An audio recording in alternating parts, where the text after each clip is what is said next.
I had a pretty bad habit at the time, the habit of smoking hash. Somebody told me, actually, what hit the nail on the head for me for the smoking was you're trying to get high because you're not high enough on life. And I said, no, that's not true. That's not true. I'm really high on life. I love what I'm doing. So that was important to me, and then it's made a big difference, I feel now. But that's why I thought it's important for me to put it out also, because it has made a big difference to my memory, my cognition, the speed at which I work, the clarity with which I think. So I think what you put in is very, very important. It's a so it's important.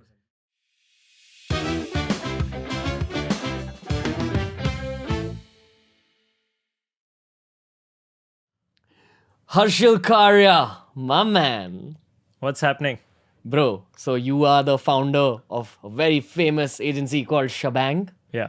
You are also my senior from 5th standard. When I was in the 5th, That's you were in the 11th. Dude, and later when I met you in life, which was probably, I think, 6 months back, we really connected on like a business level. I also feel the school we went to, the Dhirubhai Ambani International School, it's made me a lot of who I am today. Yeah. I probably think you will also say the same. Same for me. Same for me. Dude, anyone you meet from that school is like always amazing at conversation and has a lot of perspective. Yeah. On this podcast of the Ranveer show, I want to talk about perspective, bro. Obviously, I want to know your story. I know it. I want to put it out for the viewers, the listeners. I also want to talk about the whole spiritual aspect of what you do. You're a really respected media entrepreneur today. And I know you your core is spiritual. And you're kind of growing your businesses out of like that spiritual place, bro. Cut to my 10th standard or 9th standard, I remember reading your name, I think in the newspaper or Facebook, and it said that young entrepreneur Harshil Karia starts Foxy Moron. You ran a company called Foxy Moron, which you're not a part of right now. Yeah. So I want to talk about your story, bro. You began at Jai Hind College. Yeah. And how did you start Foxy Moron? What did Foxy Moron do? What was your thought process at that time? That was one of India's first social media based companies. Yeah. So tell me. So actually that was a bit of by chance, if I may. Actually we'll go back a little bit to school. Sure. And the 11th standard. Sure. I came out of the 10th standard. Yeah. And then here I am in the 11th standard. So this great school that, the Ambani families built up. Yeah.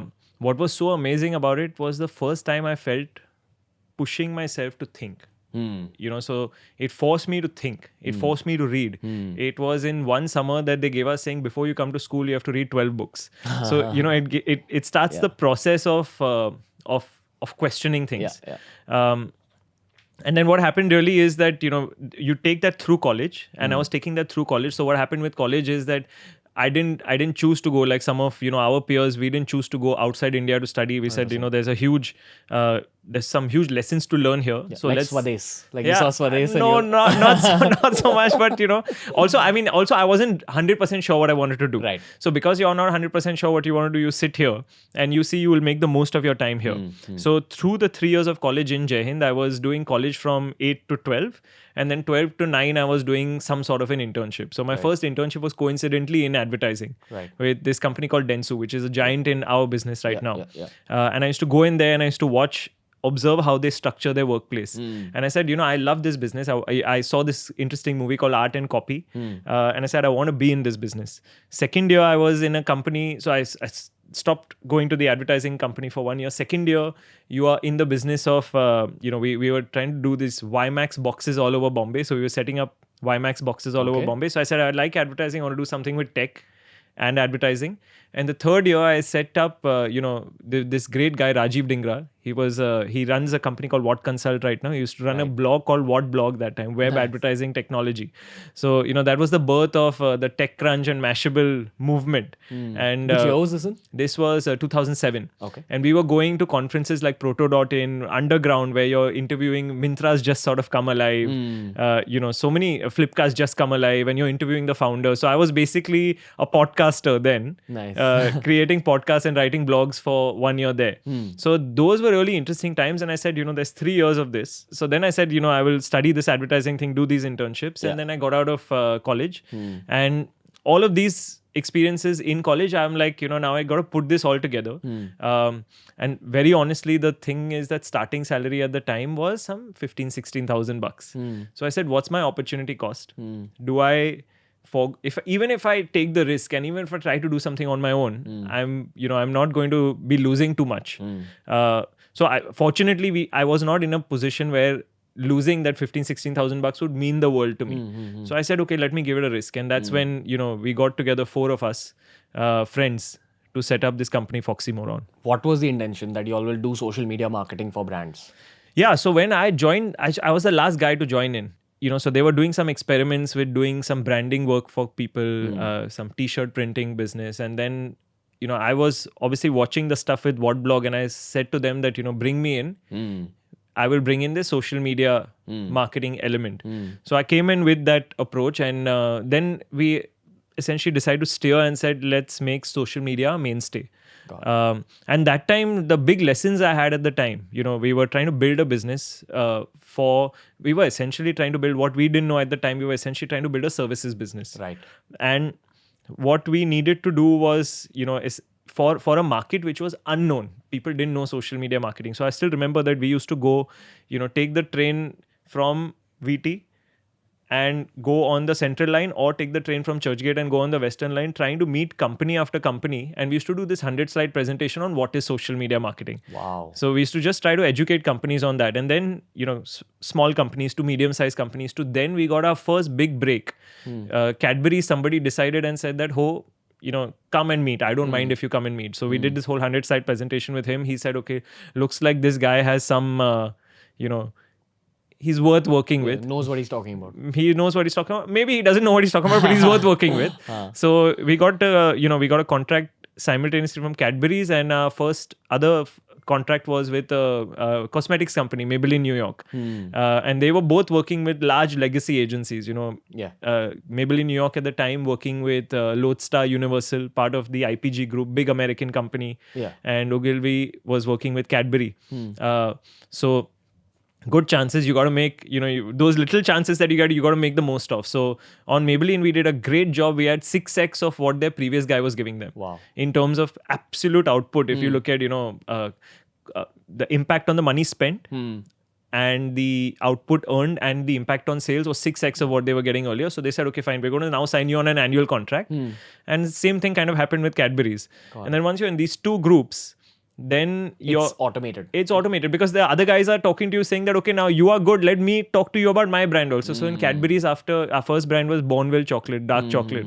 And then the other guy came in and he said, I want to talk to you about Bournvita. So it was a nice time working on that stuff. And then of course with L'Oreal, we got a lot of work with, Maybelline is owned by the L'Oreal group. Yeah. So then we got L'Oreal Paris and we got Garnier. And then we got, they've got about 30 brands. No, 30 is too much, but they've got a lot of brands. Was this also like partly first movers advantage? Like I'm sure you hustled, like there's no question about that. Yeah. But I remember you guys, dude, there was no one else that I remember of. Like so there were actually, there's a guy, there's some of those guys still now. So Rajiv, who I used to work with Whatblog. Yeah. Rajiv ran then What Consult at the time. Okay. Rajiv had a very successful exit with What Consult, sold to Dentsu, and is a very rich man now. And now moving on to his next venture. Right. There's the guys from Miriam and Social Wavelength. Yeah. Two fantastic gentlemen, Sanjay Mehta and Harish Tibriwala in the second innings of entrepreneurship. Yeah. So, you rarely get to see that. So they were like what I called at that time the grand old men of social media. Yeah. So they were there, and then there was Rupak Saluja with his Jack in the Box. Yeah. So there was a lot of independence, and of course, our industry is such that we have a lot of established players also. So even Ogilvy was doing social media. Yeah. But, yes, it was a bit of first mover advantage, but I would say a lot of it was luck first. And then there was also a lot of perseverance, I'm sure. In sort of putting that together. And I think we had a great culture in terms of the kind of talent that we accumulated. Also coming back to this concept of multiple agencies being there, that's one thing people don't get about Bombay and just the general business world in India, that there's room for a lot of different companies to grow in the same spaces. Absolutely. You can be doing the exact same thing and you will also be having that, huge turnover, huge money earned, all that. So actually that is something that, very interesting is when we crafted the articulation of Schbang. We said that we wanted Schbang, and that's now evolved over the years. So I'll just tell you a little bit about that. Sure. But Schbang, when we said that, what we're seeing is while companies want to work with lots of companies. They also, in some cases, want to work with one person who stitches it all together. So we said we'll be the whole shebang. Right. We bring the whole shebang. And shebang, in a sense, it means completeness. Yeah, yeah. So so this idea of completeness is what we were trying to bring. Got And also very interesting in shebang is that, there's our logo is actually a hashtag fuse with an exclamation, which is in Unix language. It's when you have a hashtag fused with an exclamation, it's actually called a shebang. Okay. But it's spelled as Shebang, but we spell ourselves Schbang because the shebang just sounds a little ugly. So this whole, it again coincidentally that also means read what follows in its entirety. So that was like the tech heart that we want, along with this idea of completeness. But I realized that as we went along, this whole, we will bring the whole shebang, to your point that there's space for everybody.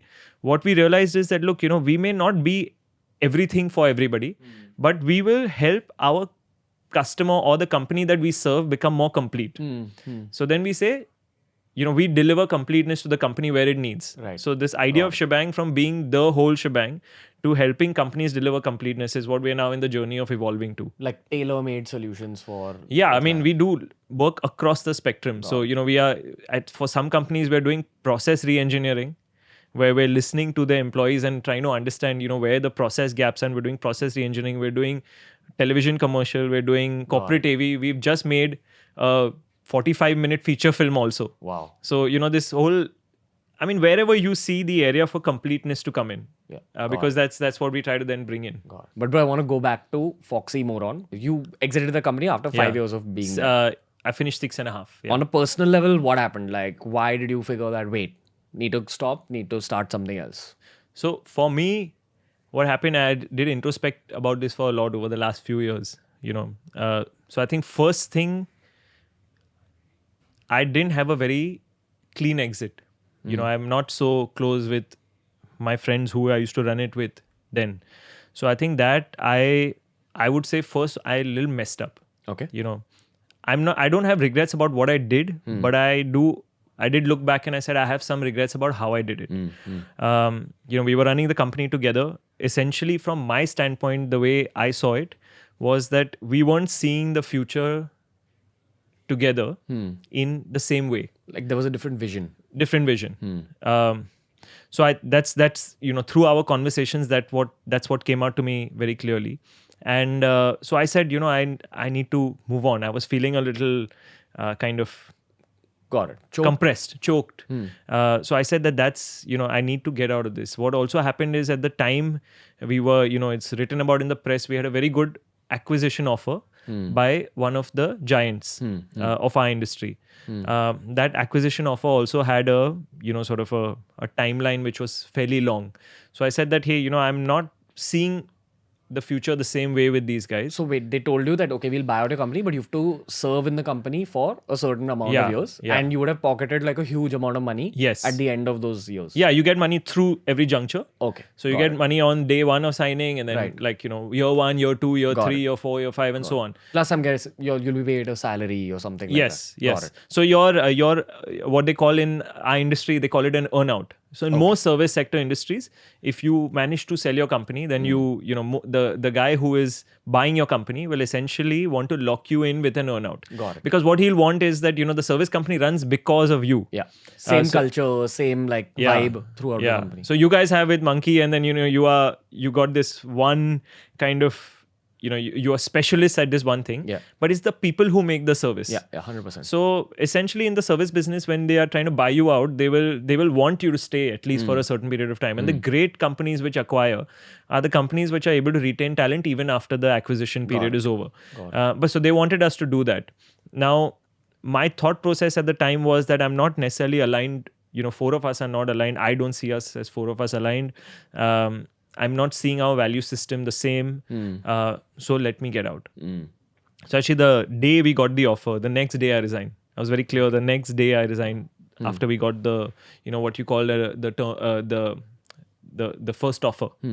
So I said that I'm not going to be a part of this.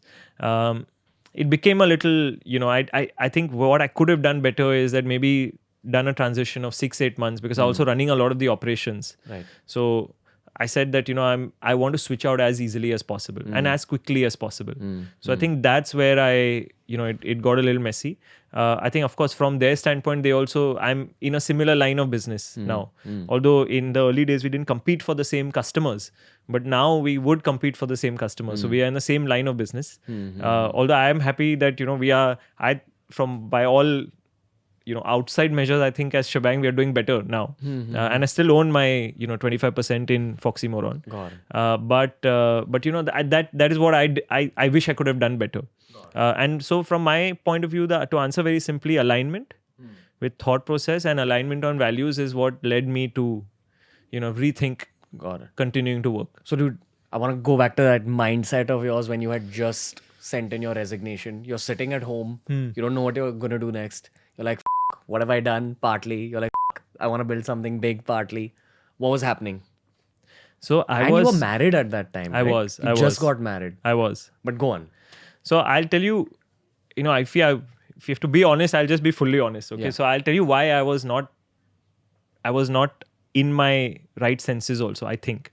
I think where, we are just for Schbang, we've done reasonably well now. We've got, by a third party, we've gotten sort of ranked as one of the fastest growing companies for the last 3 years. So, it's not a big deal. There's a long way to go, but, somewhere you've done some things right.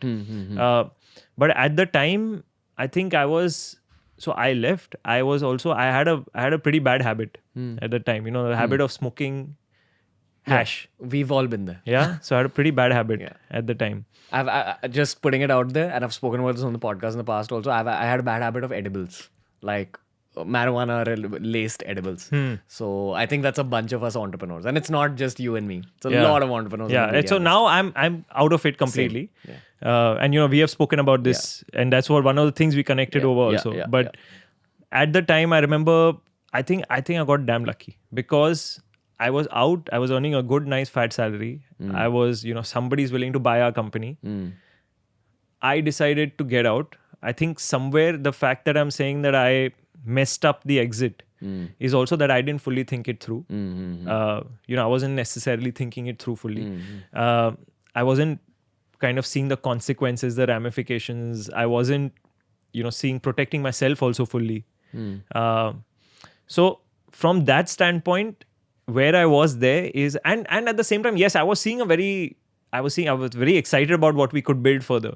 So I think one of the reasons I can say what worked out was there was a very clear vision on what we wanted to achieve as Schbang. And what gaps we could fill and what kind of people we want to hire and what kind of culture we want to set. So you have to have some kind of a setup to show the largest customers in the country that, look, you can trust me with your mandate. Because essentially, why do large companies hire agencies? Because they think that they can do a particular job better. And why do agencies survive or succeed or exist in the world of business is because if they can actually do it better. and if my client's business wins, then I win. 100%. Whatever they've hired me for, I've just got to make sure that I am, one of those catalysts to make sure that their company grows. And that's what I got to keep doing. You're like a soldier for hire. That's your high level. It's very well put, actually. It's very well put. That's pretty much what agencies do and service-based businesses do. Yeah. So coming back to the point, so we had our first office when we put in a floor plan of 10,000 square feet. First office with 40 people hired on day one with not a single customer to back me. So I put in my savings and I put that into putting this business together.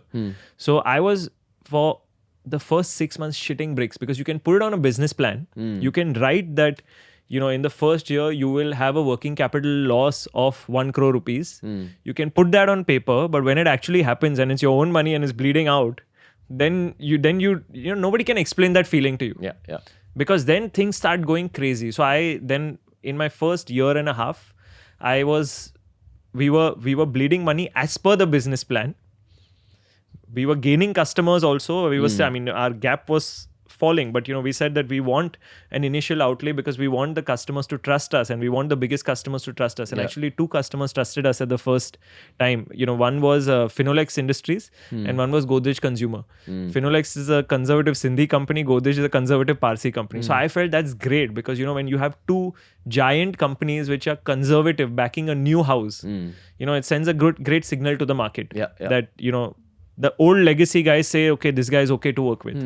So, but obviously you're bleeding money. So that was really difficult in the sense that, to be honest, I also went and found a buyer to buy my business. And I said that, you can take maybe 51% of it, give me all my recovery of my original money back. Got it. He said, okay. But I negotiated that contract with him for 1.5 years. And I put a law firm I spent about 3 lakh rupees on a law firm while negotiating that contract. This guy who wanted to buy me was one of the legends in our industry. I think best 3 lakh rupees I spent in my life, because over these 1.5 years, I really got inside the mind of what a legend thinks like. Because the way he was negotiating the contract, I was trying to understand what is going on in his mind. And that's the way I always try to learn, because let me learn by observing what my opposite party is. I think that's most of us, how do we learn? And as you work closer and closer quarters with people, you get to understand them better. And then you think back and reflect, saying, okay, if I was to do this, here's how I'd do it. So you form your approach. But that was the first 1.5 years. Very scary, very difficult mentally. You are earning approximately you may be earning 5 to 6 lakh a month, then you pay yourself a salary of 20,000. So it does a lot of things to you. What it does is it forces you to get disciplined. It forces you to, sort of rethink what are the important things you should be putting priority on. You become more disciplined, more monk-like in a way. So that's when all of the, automatically all of the hash smoking and all of that went away. Got it. So you start going inside because you start becoming... How old are you, bro? At the time, so this was between 27 and 30, this whole phase. I'm 32 now. That's crazy. So I think probably that difficult phase kind of purified you for like the next phase of your life, dude. Much needed, much needed. Right now in your life, so when you're 32, at the age of 50, are you going for that billionaire tag? I know you're not someone who runs after money. And not for the sake of money, but for the sake of, say, something like legacy or impact or power. Are you chasing that billionaire tag somewhere? Not the tag, but I would like to have enough money to be able to influence a lot of the things that I think should be right with the world. Got it. Yep. And I think that's the motivation that drives a lot of entrepreneurs also. 100%. So that's where I want to see myself play. That's why you're growing the business to that level. Yeah, like, I think money is like a driving factor. Yeah. But not for the sake of, say, fancy clothes or fancy cars. It's to be more impactful in the world. Right? Yeah. My business is run by 6 gorillas. So British, 2 Americans, the French. I missed it, but we'll you get the point. But so I see also a space for an Indian player out there sitting among all of those. Because of the size of our population. Size of our population. No, not just the size of our population. Our business, we exist to serve customers, and we win if our client's business win. Again, as I just, that's our number one principle. Client's business wins if we win. We also have this other principle, which is our word is our bond. Because that guy is primarily, you can leave contracts aside. People hire people on trust. People hire a soldier on trust. So, and then people hire a soldier because they are very aspirational. So our other third principle is create work that people aspire to. Right. So those kind of things. So what are the values that really hold us together? But coming back to the fact, I think that within the world, a lot of the companies, if you look at in Southeast Asia, or you look at in Africa, or you look at in the Middle East, the top companies in the world, the marketing managers and the CEOs are all Indian. So what happens in India in corporates also is that you go up the corporate ladder, and then these corporates are then essentially, if they don't get the top job in India, they get the top job in Indonesia. Got it. Or in Malaysia. Or an export of intellect. Export of intellect. So an Indian, and I've seen this, Indian wants to work with an Indian outside. You may have local talent who is, the creative talent who understands the culture. But the guy who's running the business needs to be Indian. So that's what we are doing essentially. We're just building it out one step at a time. We keep saying this to our team. So join us because we are our story is that we are going to be the first network that goes from India to the world. Got it. And brings the best of the world to India. So we started doing some of that also now, but that's where how we do are you at. take a business outside of India? So to the businesses that have grown and whatever, killed it on a national level, how do you get to that next step? So how you get to the next step, I think, is most businesses fundamentally they run on great leadership. So I'm right now grooming, identifying, hiring new leaders Got it. who we can take out to the world. Got it. So that's fundamentally one. And second is that, is same analogy that you said, you're a soldier for hire. So how good a soldier in that market can you be? Got it. So you tried, one way to be a good soldier is, and Chanakya also talks about this, and particularly how he defeated Alexander. The story of how he defeated Alexander is primarily through observation, because he saw that the troops were worn out and weak, and not that they couldn't fight, but he saw that the main thing that they were missing, because they were away from home for too long, was they were missing their families. And then he sent the story goes that he sent all of these people he sent women and kids into that crowd. So the soldiers saw these women and children and they started missing their families even more. And then they were decimated. So, I mean, not like we're going to do the same thing, but you go and observe what happens in the market. You go and observe, you go and speak to customers, large customers, ask them what their pain points are. You go and try to understand, customers are very smart. So people who run businesses, who hire agencies are very smart. They know what they want. So you hear that. You keep constantly hearing that. And I think that's where the Indian connection is lucky, because you go to a place and you say, I want to meet an Indian in this place, in this company. They'll always connect you and they'll connect you to another Indian. So, dude, what are your learnings from the world? Like when you actually say, I'm guessing you went to Europe and you went to America. Like that's the places you're researching. No, I'm researching more the Southeast Asian markets, for example. So my lessons there are more about, I think, so again, what I try to do in the Southeast Asian market is again observe what is the limitation of the services that they get there. Got it. So I saw a lot of parallels with what we are doing in India, and that gave me a lot of confidence that we need to basically take what we are doing in India out there, but also have enough local talent. So you understand that merge it, and I mean, you're making an Indian entity, but that Indian entity with a global heart. So that's what we are trying to focus on right now. Got it. And with the Europeans, there was some interesting interactions that I had with the Swedes. Okay. So I did, I did this journey, and I met about 90 entrepreneurs all over Sweden. There's a guy called Nicholas who runs this fantastic group called Founders Alliance. And I was interested with his thought process. So I asked him, this was the first time I had always grown up seeing that, companies not collaborating as much as they were competing. And he said that, no, for Founders Alliance, it's very different. It's like, the more collaboration you have, the stronger the mesh becomes, because an entrepreneur always helps another entrepreneur grow. So with them, again, the thought process was very different, because the Europeans were very clearly high on technology, high on innovation. They don't get, they are very efficient, but they don't get the service kind of focus that we have in this part of the world. It's less human, more technical. Yeah. And also they just don't have enough bodies, so the way we look at talent and the way they look at talent is very different. Right. So they're like, every time he's thinking about the fact that I've got, fewer people to do the same job. So let me make it more efficient and let me think of technology. Whereas we think, people and process together will make it more efficient. 100%. But you can take a little bit from that. So you got to take a little bit from that. So there's a second company that I'm running, which is Proof Analytics, which is the Indian arm of this global company, which is based in Phoenix, Stockholm, and now Bombay and Bangalore.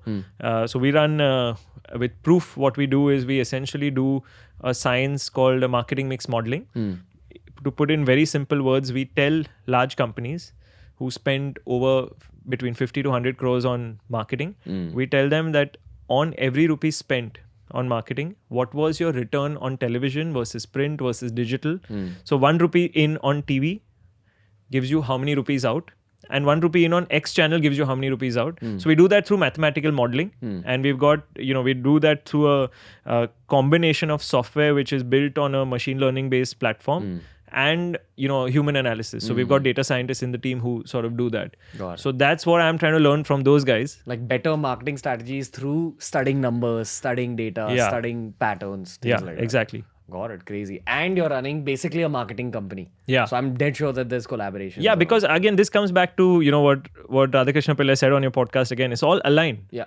So I don't see it as, yes, it is two entities. And I'm sure if Mark, who's, my global CEO on Proof, if he hears this, maybe he'll say, they are two different companies. But honestly, I don't see it as two different parts. Yeah. It's one part of the same empire. Yeah. It's all very easily linked. On a personal level, dude, was the spiritual aspect of you, and there is a very strong spiritual aspect. You meditate for half an hour every day, which is a lot for like the average entrepreneur, average Indian.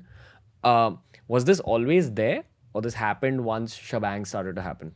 No, it wasn't always there. Sometimes things just happen, so and then you're grateful for the fact that they happened. So there's this lady who I worked with, Saloni Suri. She did a couple of workshops at our office at Schbang, and she made us introspect a lot. Okay. So it's sort of figuring, where your weaknesses are, things you can improve, trying to really rethink what your vision needs to be, or like clarify, crystallize what your vision needs to be. And she did a bunch of meditations with us at the time, and I just remember feeling very at home while I was doing it. So I said, I'm just going to continue doing it. Got it. Like, again, one of those things that just happened to you randomly. You're like, okay, this is my vibe in life. Yeah, you got to do it. So also I was telling you about the 20,000 salary. I think that's where it started, because you cut out your salary means you have to be more conscious about what you do with your time. Your lifestyle. Not just with your time, leave your time. You need to be more first conscious about what you do with your money. And then automatically it starts dictating what you do with your time. So that started happening, and then I started becoming more and more closed, more and more inside myself. And then as you start becoming more and more inside yourself, then there was the 40 books which we started with, which was in the year that we read on the IB program. And I just realized that, look, after that, I hadn't really read at all. So I asked myself, why is that so? I'm not able to focus and read and learn. Some of the guests you bring on your show, you ask them, who are your mentors? So I had a few, but my mentors, mainly I was like, I may not have the greatest people in the world, but they are all available on book. So why am I not going and getting close to them? So something in me is not letting me do that. I'm also, this, and then also the fact, I started realizing the fact, we spoke about the story of leaving Foxymoron, and also my mind started telling me that, you've made the right choice to leave, but the way you did it means you need to re-question the way you think about your life. So if you need to re-question the way you need to think about your life, means it starts from everything, starts with your habits and what you do. Right. So then that's where all of that kind of came together, if you know what I mean. Like, I may say it as it just came together, but all these things added up. Coming to the 5 lessons you've had in these years building Schbang, dude, what have you learned about life? I'm sure you had a ton of business lessons, but life, dude, what have you learned? And also your reading. So again, I'm not so old. I'm just I'm young. So either way, I feel like I don't have lessons. I just want to keep improving myself. I think maybe that's a lesson, if you may. Like, I feel like the moment you chase constant growth, constant excellence, constant, like, I could be better. You never feel like what I've got is enough, not from a point of view of lack of gratitude, but from the point of view of, look, I have so much more to do. Yeah. Like, stay hungry but never be greedy. Yeah. Yeah. I think that's one lesson. The other lesson is what you put in is very important. So what you put into your body is very, very important. I thought I'd say this to you because I have something I'm dealing with right now, which I really want to get rid of. I ate 6 chocolates last night. I can't get over my sugar. I remember speaking about this when we met also. So that's what I'm trying to deal with. But what you put in, like, so I started, sort of the kind of food we started putting in. I cut out meat from my diet. I felt like that made a big difference to me. I cut out the smoking. I cut out the alcohol. Now it's been some time. And why are you doing this though? Why are you sacrificing so much? I don't see it now as a sacrifice. I'm now seeing what it's doing to me, and I see myself. That's right. I see myself waking up earlier. I see myself. So I'm trying to live. I feel like I am living a life I don't need a holiday from. Right, 100%. And and that's basically, somebody told me actually what hit the nail on the head for me for the smoking was you're trying to get high because you're not high enough on life. And I said, no, that's not true. That's not true. I'm really high on life. I love what I'm doing. So that was important to me, and then it's made a big difference, I feel now. So hopefully in the next few years we don't read something where this guy's back on it, but that's why I thought it's important for me to put it out also, because it has made a big difference to my memory, my cognition, the speed at which I work, the clarity with which I think. So I think what you put in is very, very important. It's a so it's important. 100%, dude. That you are what you eat. That's part of it. I also feel that, dude, because you're a meditator, when you kind of follow the meditative lifestyle, which is no meat, no alcohol, no intoxicants, your meditations become more powerful. Meditation literally adds information to your mind. It's a very spiritual concept. This is something that people who are listening to it also may not understand. This is something you will understand if you meditate for at least half an hour for like a year or two. You'll be like, okay, I think in different ways. There are new thoughts in my head. Just I don't know what it does. Do you have anything to say about that? Do you feel like it adds information to your head? Have you experienced clarity? That? Okay. You are so it. I think what I feel when I'm in meditation, the only thing I always go back to, it brings you back to your purpose. So you're always peeling off the layers and you're going back to your purpose. You're going back to, okay, I'm here for this. What's your purpose, dude? So right now, I mean, there's a little more, but I should not be speaking about that little more till I've not crossed the first path. But this India to the world is my purpose right now. Got it. This whole idea of taking this huge army of supremely talented, greatly principled, well-cultured, talented, creative, technologically sound Indians from here to what we're building at Schbang to all over the world and bringing the best of the world to India. That's what my purpose is right now. Crazy. That's step one. And there is something more beyond that, but let me first get past this. Then I have the license to be able to even talk about what's after that. Okay, so I don't know how far in we are in your 5 learnings of life. Yeah, the keep growing self-improvement together. That's one. Okay. What you put in is important. Yeah, what do you put in next? Sense of purpose. We spoke about that. So that's the third. Yeah. I think the other big lesson that I've had is,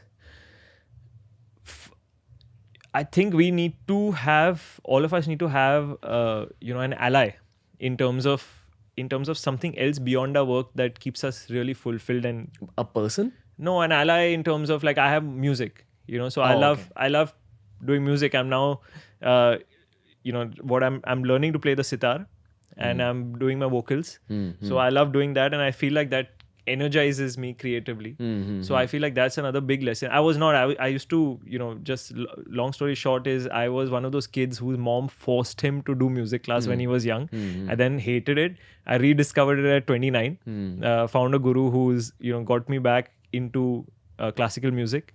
So I feel like that also helps you become more grounded. Not grounded, but just more interesting as a person for yourself. Got it. So this purpose have something beyond the work. That's fourth. And I would say the other big learning is the